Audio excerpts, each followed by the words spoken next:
And welcome dear students. कैसे हैं आप सभी लोग? चलिए ठीक है, दीपावली की ढेर सारी शुभकामनाएं। आज की प्लेलिस्ट में हम पढ़ेंगे पोजीशन वेक्टर। इससे पहले मैं आप लोगों को फ्लैशबैक पर जाकर के बताता हूं कि अभी तक हमने क्या क्या पढ़ा। सबसे पहले हमने पढ़ा था कि वेक्टर क्वांटिटी और स्केलर क्वांटिटी में क्या डिफरेंस है, इंट्रोडक्शन में पढ़ा था। अगर आपको याद हो तो स्केलर क्वांटिटी को हमने बोला था, स्केलर क्वांटिटी को किस तरह से आइडेंटिफाई किया था कि सर स्केलर क्वांटिटी में ओनली मैग्नीट्यूड होता है। ठीक है, ओनली क्या होता है, इसमें मैग्नीट्यूड होता है। ठीक है, उसके बाद में वेक्टर क्वांटिटी को इस तरह से डिफाइन किया था। हाँ सर, हमें याद है वेक्टर क्वांटिटी में मैग्नीट्यूड के साथ ही साथ सर डायरेक्शन भी होती है। एंड क्या होता है, डायरेक्शन। ये चीजें पढ़ चुके हैं। ठीक है, उसके बाद में ये तो जनरल वे में अपने आइडेंटिफाई करते हैं कि वेक्टर और स्केलर में क्या डिफरेंस रहता है। उसके बाद में क्या सर, हर एक ऐसी क्वांटिटी जिसमें मैग्नीट्यूड एंड डायरेक्शन होगा उसको वेक्टर बोलोगे क्या? ऐसा जरूरी नहीं है, बिल्कुल जरूरी नहीं है सर। इसके साथ ही साथ एक चीज और होनी चाहिए कि सर एक तीसरी चीज जो इंपॉर्टेंट इसमें क्या है सर, ये वेक्टर लॉ ऑफ एडिशन भी फॉलो करना चाहिए। वेक्टर लॉ ऑफ एडिशन भी फॉलो करना चाहिए। वेक्टर लॉ ऑफ एडिशन भी फॉलो करना चाहिए। ठीक है, तो वेक्टर क्वांटिटी को किस तरह से आइडेंटिफाई करोगे?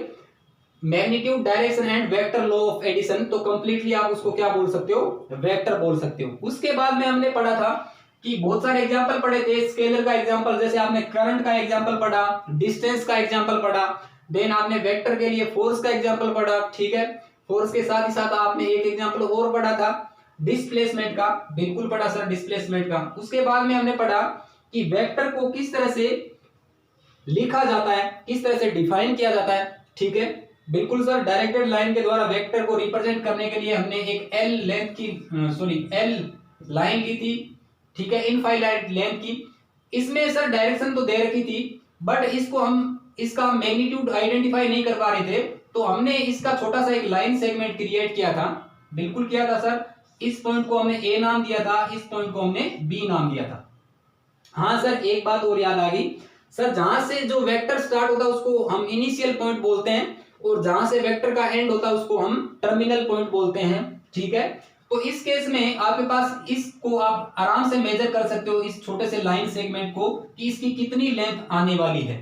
तो आपके पास ये ए पॉइंट था, ये आपके पास बी पॉइंट था सर, ये इसकी डायरेक्शन है। तो सर अब कंप्लीट इंफॉर्मेशन आ गई। इसको वेक्टर आप बोल सकते हो, ए बी वेक्टर बोल सकते हो, क्योंकि इसमें डायरेक्शन भी है और मैग्नीट्यूड भी आ जाएगा, क्योंकि हम उसको मेजर कर सकते हैं कि ये कितनी लेंथ का आपके पास ये लाइन सेगमेंट है। और फिर मैंने आपको बताया था कि लाइन सेगमेंट आपके पास आ गया, ए बी वेक्टर आपने लिख दिया।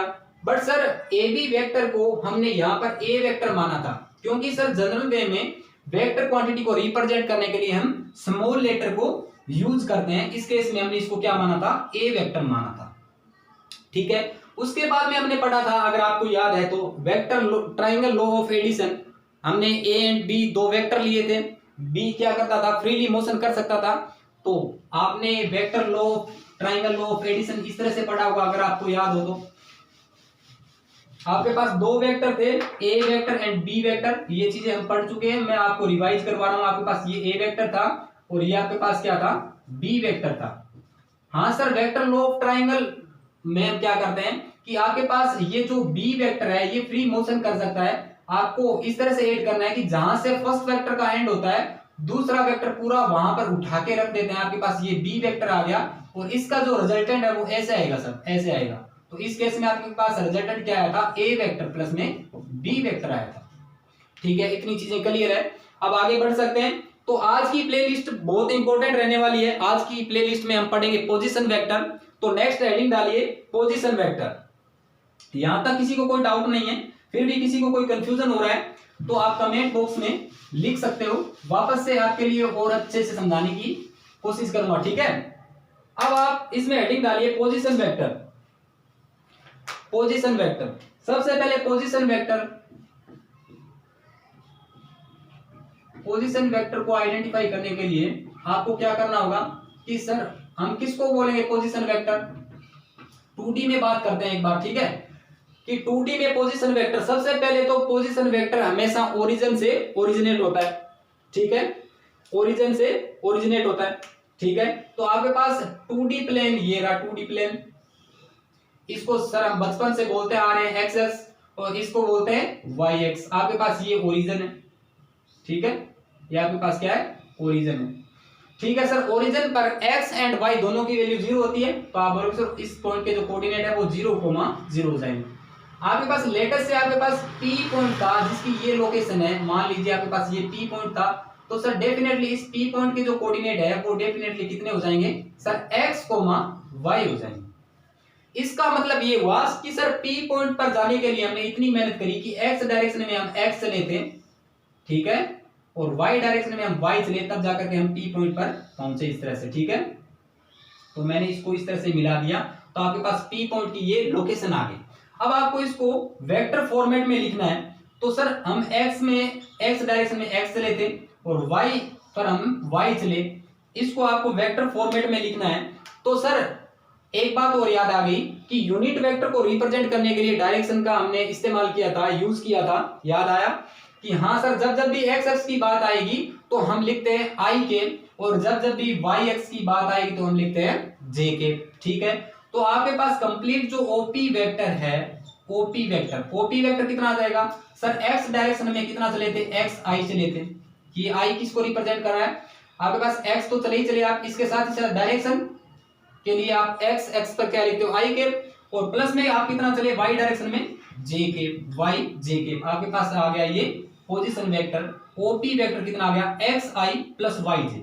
अच्छा सर एक बात और समझ आ गई, मैंने बोला क्या कि सर जब भी पोजीशन वेक्टर की बात आएगी तो ज्यादा हम दिमाग नहीं लगाएंगे, जो भी आपके पास कोऑर्डिनेट दे रखे हैं उनके आगे आई जे लगा देंगे और उनका ऐड कर देंगे, तो आपके पास क्या आ जाएगा, पोजीशन वेक्टर आ जाएगा, सही है। उसके बाद में सर इसके मैग्नीट्यूड की बात आई, तो सर जब भी मैग्नीट्यूड की बात आएगी तो हम एक काम करेंगे कि आपके पास ये 90 डिग्री का एंगल है सर, और इसके सामने की साइड सर हमें पता है ये हाइपोटेनियस होती है, तो सर यहाँ पर आप पाइथागोरस प्रमेय जब लगाओगे तो आपके पास जो ओपी वेक्टर का जो मैग्नीट्यूड है वो इतना आ जाएगा सर, कितना सर, डायरेक्शन का तो कोई रोल नहीं है, यहाँ पर आपके पास बेस और परपेंडिकुलर का स्क्वायर होगा, आपके पास ये मान लीजिए कोई भी एंगल होगा थीटा, ठीक है, तो आपके पास क्या आ जाएगा एक्स स्क्वायर प्लस में वाई स्क्वायर, इसका क्या आ जाएगा, मैग्नीट्यूड आ जाएगा। इस केस में अगर मैंने इसको आर माना होता तो आपके पास क्या आ जाएगा, जैसे ये काम की बात थी, इसको बॉक्स में बंद कर लीजिए स्टार मार करके, इसका मैग्नीट्यूड कितना आ जाएगा, OP vector under the root of x square plus में वाई स्क्वायर, और ओपी वेक्टर कितना आएगा, एक्स आई और प्लस में वाई जे, तो इसको बोला जाता है पोजीशन वेक्टर। सबसे पहली बात पोजीशन वेक्टर में आपको एक ही चीज ध्यान रखनी है कि पोजीशन वेक्टर हमेशा ओरिजिन से ओरिजिनेट होता है, जहां पर आपके पास एक्स और वाई कोऑर्डिनेट दोनों क्या होते हैं, 0,0 होते हैं, ठीक है। इतनी कहानी क्लियर है, इसको लिख सकते हो आप, लिखो।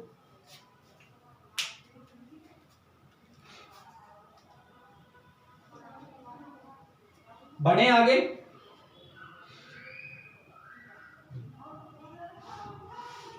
ठीक है।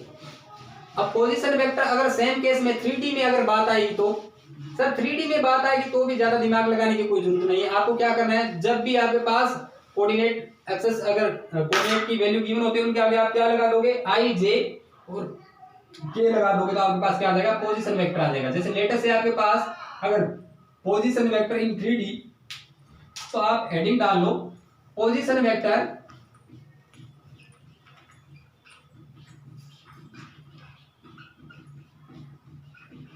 और यहां पर क्या लिख दो 3D में पोजीशन वेक्टर, तो सर डेफिनेटली 3D में क्या आएंगे, एक्स वाई एंड जेड तीनों अक्ष आएंगे, यस और नो, हाँ सर इस तरह से आएंगे। मान लीजिए आपके पास ये 3D प्लेन में बना रहा हूं, ठीक है, आपके पास ये मान लीजिए y और ये मान लीजिए आपके पास z और ये आपके पास x है, ठीक है। तो आप जब भी P पॉइंट की बात करोगे, जब लेटेस्ट से आपके पास P पॉइंट यहां था तो इसके कोऑर्डिनेट क्या हो जाएंगे, अगर 3D में तो 3D में सर इसके कोऑर्डिनेट ये हो जाएंगे px, y, z, ठीक है। आपके पास ये ओरिजिन था, ठीक है, ओरिजिन पर 0,0 और 0, क्योंकि 3D में बात कर रहे हैं, x भी 0, y भी 0 और z भी 0। तो आपने P पॉइंट पर जाने के लिए कितनी मेहनत करी, आपने x डायरेक्शन में x चला, ठीक है, फिर आपने y डायरेक्शन में y चला और z डायरेक्शन में कितना चला, z चला।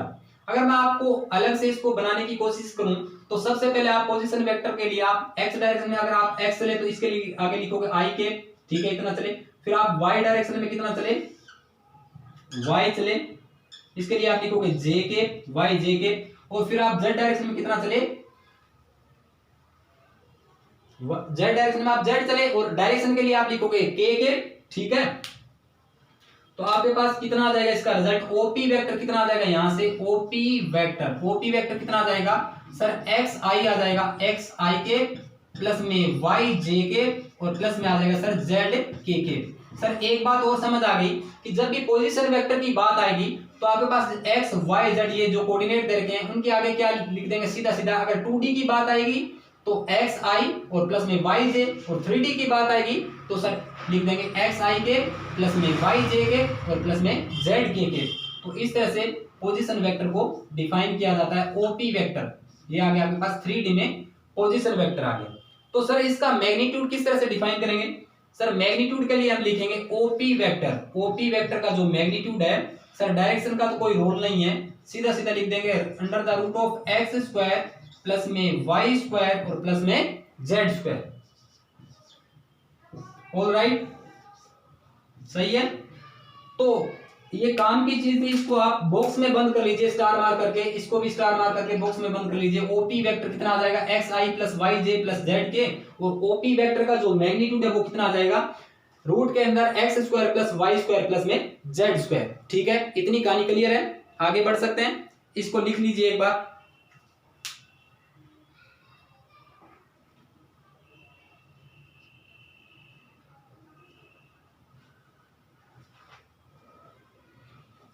चलिए बढ़े आगे, ठीक है। इसके बाद हम पढ़ेंगे इसमें डॉट प्रोडक्ट और क्रॉस प्रोडक्ट। तो आप हेडिंग डालिए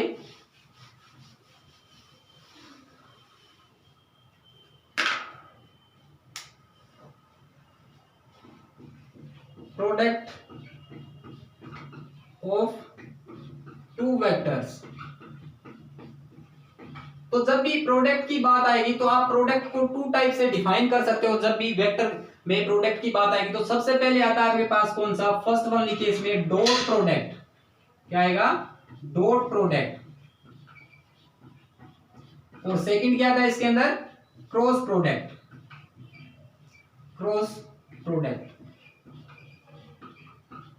अगर आपको ये वीडियो पसंद आ रहा है तो लाइक का बटन जरूर प्रेस कीजिए, ठीक है। और ये प्लेलिस्ट बहुत इंपॉर्टेंट रहने वाली है, इसलिए आप अपने दोस्तों को, क्लासमेट को शेयर करते रहिए, ठीक है।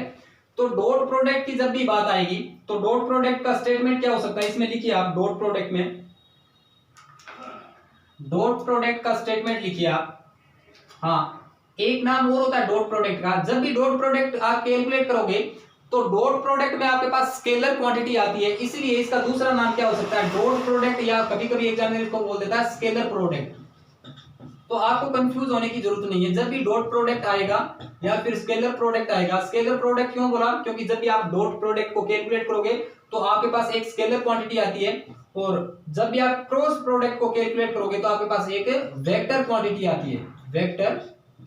इसको वेक्टर प्रोडक्ट भी बोला जाता है। अभी अपने बारीकी से डिस्कस करेंगे कि ये इसको स्केलर प्रोडक्ट क्यों बोला जाता है और सर इसको वेक्टर प्रोडक्ट क्यों बोला जाता है, ठीक है।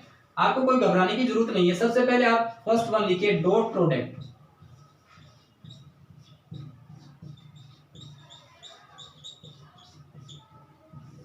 डॉट प्रोडक्ट में सबसे पहले इसका स्टेटमेंट लिखिए, let a vector and B vector there are two vector. Let, इसका स्टेटमेंट लिखिए, let a vector and B vector there are two vectors and theta angle between them। आपके पास मान लीजिए दो वेक्टर है, A vector and B vector, और इनके बीच में जो एंगल है वो कितना है, थीटा है। देन डॉट प्रोडक्ट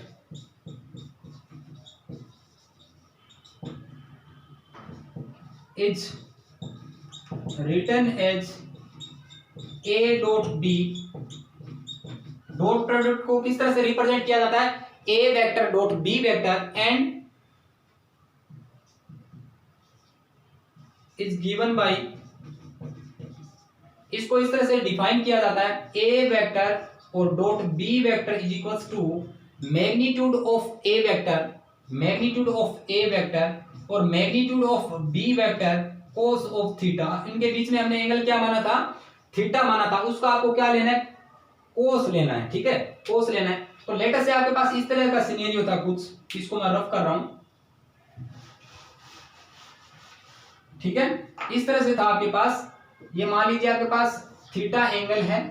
ठीक है, और ये आपके पास ए वेक्टर है और ये आपके पास बी वेक्टर है। ठीक है, तो आप जब भी डॉट प्रोडक्ट की बात आएगी तो आप क्या लिखोगे, a vector dot B vector. ठीक है, इक्वल्स टू क्या होता है, magnitude of vector a, magnitude of vector b और कोस ऑफ थीटा। ये आपको डायरेक्टली याद रखना है, A vector dot B vector equals to क्या होता है, मैग्नीट्यूड ऑफ वेक्टर ए और मैग्नीट्यूड ऑफ वेक्टर बी और कोस ऑफ थीटा। इसको आप लिख लीजिए एक बार। और इसको आपने बोला था, क्या बोला था, स्केलर प्रोडक्ट क्यों बोला कि सर हाँ आपके पास यहां से मैग्नीट्यूड आएगा वो एक स्केलर क्वांटिटी है, आपके पास बी का कोई मैग्नीट्यूड आएगा वो भी एक स्केलर क्वांटिटी है, यहां पर आपके पास थीटा की कोई वैल्यू आएगी वो भी एक स्केलर क्वांटिटी है। तो आपके पास ये सभी मल्टीप्लाई होकर के फाइनली आपके पास क्या आने वाला है, scalar into scalar into scalar क्या आएगा, स्केलर ही आएगा। इसलिए इसको क्या बोला जाता है, डॉट प्रोडक्ट बोलो या फिर स्केलर प्रोडक्ट बोलो, एक ही बात है। ठीक है, इसके बाद में इसकी बहुत सारी इंपॉर्टेंट प्रॉपर्टी पढ़ेंगे, एक बार इसको लिखिए।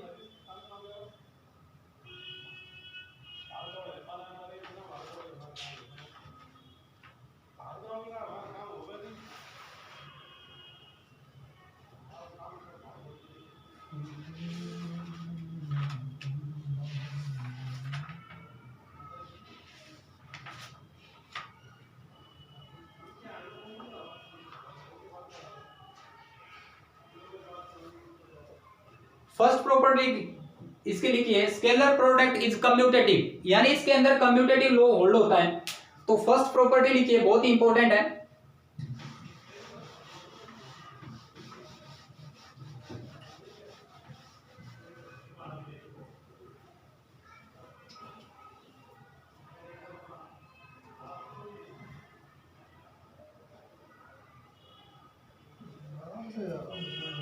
फर्स्ट लिखिए,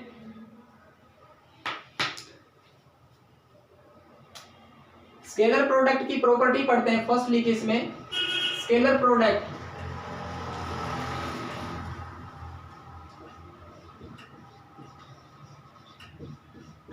इज कम्यूटेटिव। अच्छा सर, इसका मतलब ये हुआ कि ये कम्यूटेटिव लॉ जो है उसको होल्ड करता है। तो सर बचपन से पढ़ते आए कम ए वेक्टर और जो डॉट बी वेक्टर है वो किसके इक्वल होगा, ऑलवेज बी वेक्टर और डॉट ए वेक्टर के। क्यों होगा, आप समझ गए होंगे कि सर स्केलर को जब भी मल्टीप्लाई करते हैं तो कोई फर्क नहीं पड़ता, a vector dot B vector करो या फिर b vector dot a vector करो, एक ही बात है, क्योंकि आपके पास फाइनल जो रिजल्ट आएगा वो एक स्केलर क्वांटिटी आएगी। तो इसको बोला जाता है कम्यूटेटिव लॉ। लिख लीजिए ये फर्स्ट प्रॉपर्टी, कोई दिक्कत नहीं है, बहुत ही आसान सी चीजें हैं। नेक्स्ट लिखिए,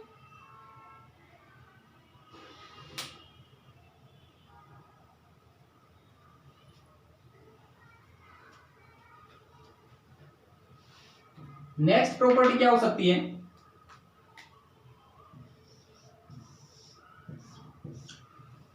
नेक्स्ट प्रॉपर्टी लिखिए डिस्ट्रीब्यूटिव प्रॉपर्टी।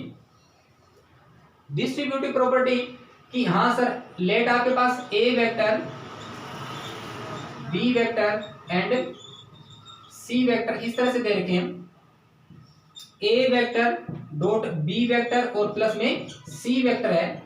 तो आप आराम से इसको ऐसे लिख सकते हो, कोई दिक्कत नहीं है, A vector dot B vector, A vector dot B vector और बीच में ये रहा प्लस का साइन रहा। ठीक है, और आगे क्या, ए वेक्टर डॉट सी वेक्टर, तो आगे क्या जाएगा, ए वेक्टर डॉट सी वेक्टर। एक बार और सुनिए, ए वेक्टर और प्लस में आपके पास ऐसे डॉट लगा करके दे रखा है बी वेक्टर प्लस में सी वेक्टर। तो आप उसको इजी वे में इस तरह से लिख सकते हो, ए वेक्टर डॉट बी वेक्टर, ये रहा ए वेक्टर डॉट बी वेक्टर, बीच में प्लस का साइन ये रहा, और आगे आप लिख सकते हो इसको ए वेक्टर डॉट सी वेक्टर। इसको बोला जाता है डिस्ट्रीब्यूटिव प्रॉपर्टी। इसका मतलब ये हुआ सर, एक बात समझ आ गई कि जो स्केलर प्रोडक्ट या फिर डॉट प्रोडक्ट है वो डिस्ट्रीब्यूटिव प्रॉपर्टी को होल्ड करता है।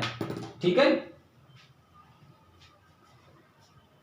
तो ये आ गई इसकी second property, distributive property.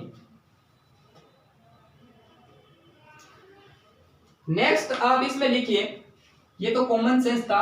Next इसमें 5 स्टार मार करके लिखिए आप, बहुत ही शानदार प्रॉपर्टी है, बहुत सारे क्वेश्चन करने के काम में आएगा आपके पास। ये जो प्रॉपर्टी है बहुत सारे क्वेश्चन में हेल्प करने वाली है।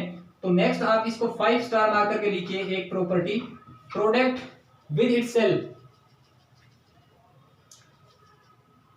Product of A vector with itself, product of A vector with itself.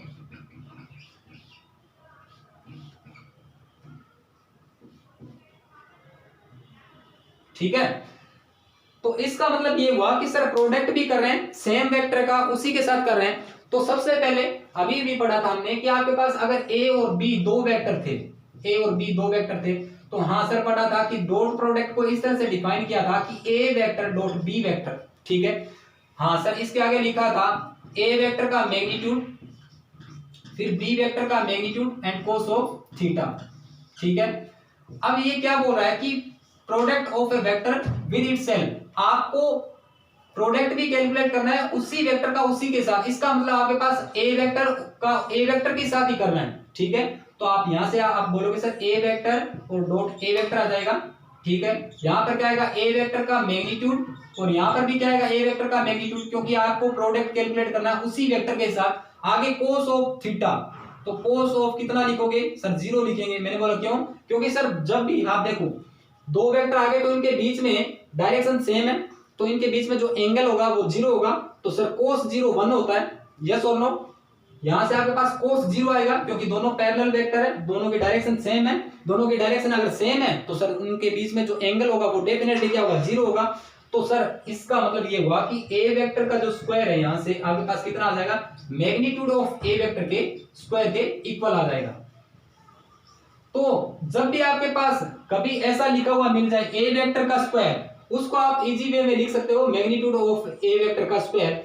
ये जब तभी पॉसिबल होगा जब आपके पास किन्हीं भी दो वेक्टर का आप डॉट प्रोडक्ट कर रहे हो, यानी प्रोडक्ट विद इटसेल्फ जब भी आप कर रहे हो, तो आपके पास ए डॉट ए जब भी आएगा तो आप उसको ऐसे लिख सकते हो कि ए वेक्टर का स्क्वायर। तो ए वेक्टर का स्क्वायर जब भी आएगा तो आपको वहां पर विजुअलाइज करके देखना है कि वो डेफिनेटली ए डॉट ए रहा होगा, ए क्रॉस ए नहीं। अभी आप कंफ्यूज मत हो जाना जब भी अपने क्रॉस प्रोडक्ट पढ़े तब। ठीक है, तो यहां से जो इंपॉर्टेंट रिजल्ट निकल के आता है, ए वेक्टर का जो स्क्वायर है वो किसके इक्वल होगा, मैग्नीट्यूड ऑफ ए वेक्टर के स्क्वायर के इक्वल होगा। इसको आप बॉक्स में बंद कर लीजिए स्टार मार करके। ठीक है, तो इसको बोला जाता है product of A vector with itself.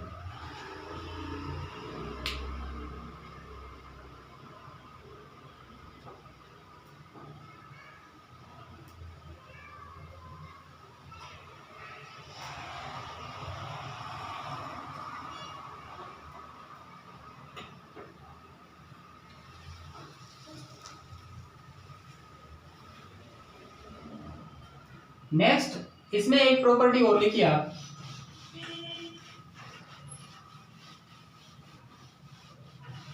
अच्छा एक चीज और समझ आ गई यहां से कि जब भी आपके पास, अच्छा सर कुछ काम की बातें यहां से लिखी जा सकती है।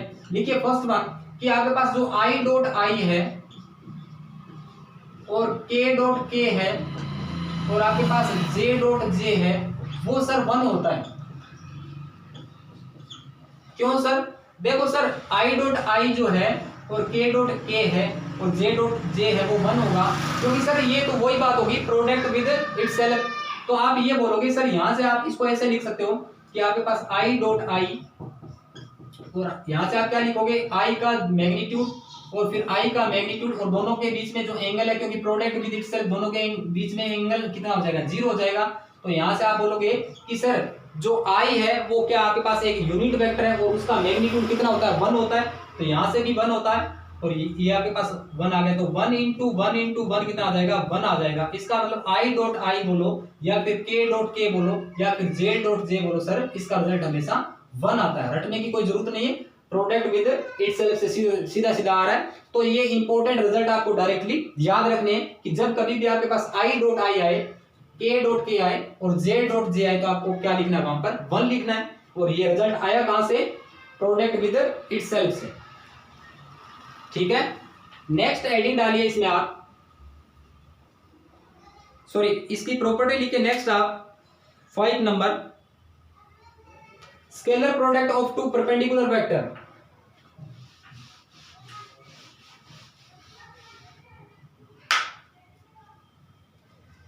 स्केलर प्रोडक्ट ऑफ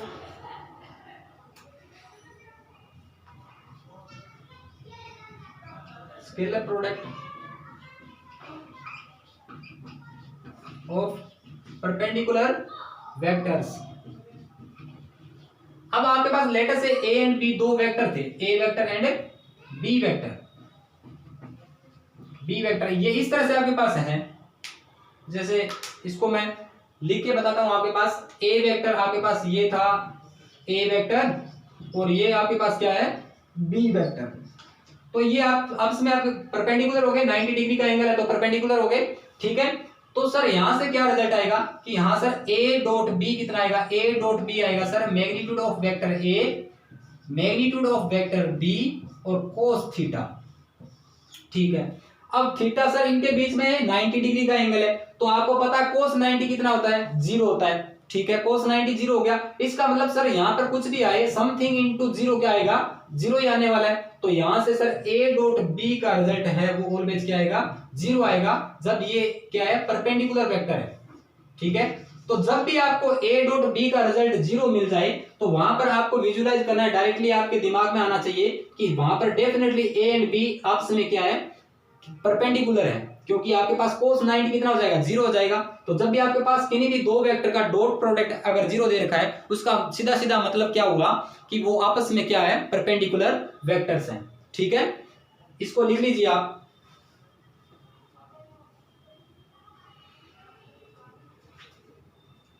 यहां से कुछ इंपॉर्टेंट छोटे छोटे नोट्स बनाए जा सकते हैं, जैसे लेटर से यहां से ए डॉट बी का रिजल्ट 0 आ रहा है, इसका मतलब ये हुआ सर, इसको मैं रफ कर दूं। ठीक है, देखो ए डॉट बी 0 कब होगा सर, ए की केस में होगा जब आपके पास A vector and B vector क्या होंगे, परपेंडिकुलर होंगे। तो इसको एक बार अपने साइड में लिख लेते हैं कि आपके पास ये ए वेक्टर था, ये आपके पास बी वेक्टर है। ठीक है, तो आपके पास ए डॉट बी पक्के से क्या होगा, 0 होगा। ठीक है, अब सर यहां से कुछ छोटे छोटे नोट्स बनाए जा सकते हैं, जैसे आप फर्स्ट वन लिखिए कि सर आई डॉट जे जो होगा वो क्या होगा, 0 होगा। और सेकंड क्या होगा सर, एक आप सर्कल बना लीजिए आई जे और आप के, इस तरह से बना लीजिए एक छोटा सा सर्कल। अभी मैं बताऊंगा आपको किस तरह से इसको याद करना है। जब भी आई डॉट जे की बात आएगी तो 0 होगा, जे डॉट के की बात आएगी, जे डॉट के की बात आएगी तो भी क्या होगा, 0 होगा। फिर के डॉट आई की बात आएगी तो भी क्या होगा, 0 होगा। सर ये कैसे होगा, अब देखो, अब एक बात बताओ, 3D में हमने जब भी बात करी तो आपने बताया था कि सर एक्स वाई और जेड आपस में क्या होते हैं, परपेंडिकुलर होते हैं। तो एक्स वाई और ये जेड आपस में क्या होते हैं, 90 डिग्री का एंगल क्रिएट होता है, यहां पर भी यहां पर भी। ठीक है, क्योंकि ये 3D में वैसे विजुलाइज होता नहीं है, एक्चुअल में ये जेड एक्सिस इस तरह से है बाहर निकलता हुआ। ठीक है, तो एक बात बताओ, एक्स डायरेक्शन में कौन सा वेक्टर होता है, आई कैप होता है, वाई डायरेक्शन में जे कैप और जेड डायरेक्शन में के कैप।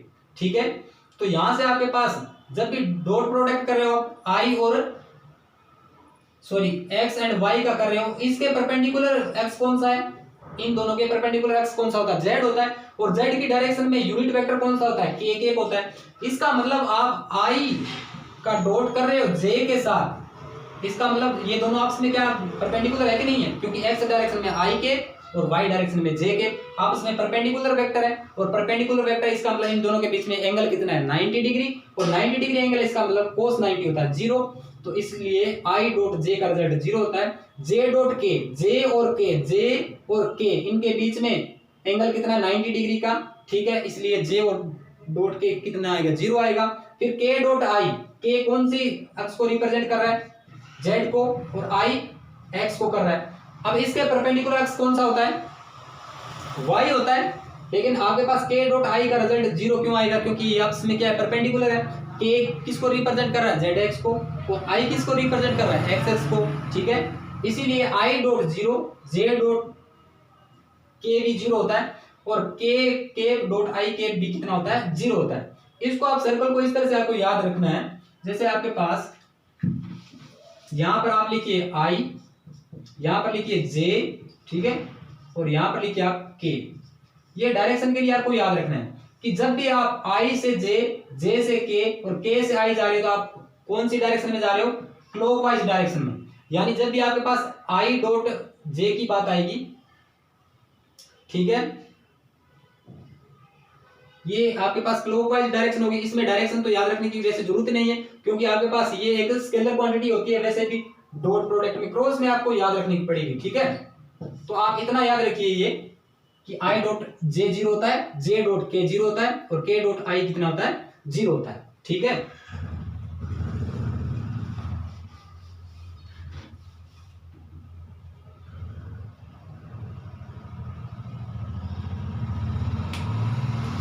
ठीक है, तो इसी के साथ आपका जो डॉट प्रोडक्ट है वो कंप्लीट होता है। नेक्स्ट प्लेलिस्ट में हम पढ़ेंगे क्रॉस प्रोडक्ट। तब तक आप यहां तक पढ़ के आना, रिवाइज करके आना। आगे की चर्चाएं जारी रहेगी ब्रेक के बाद। Thank you very much. Thank you.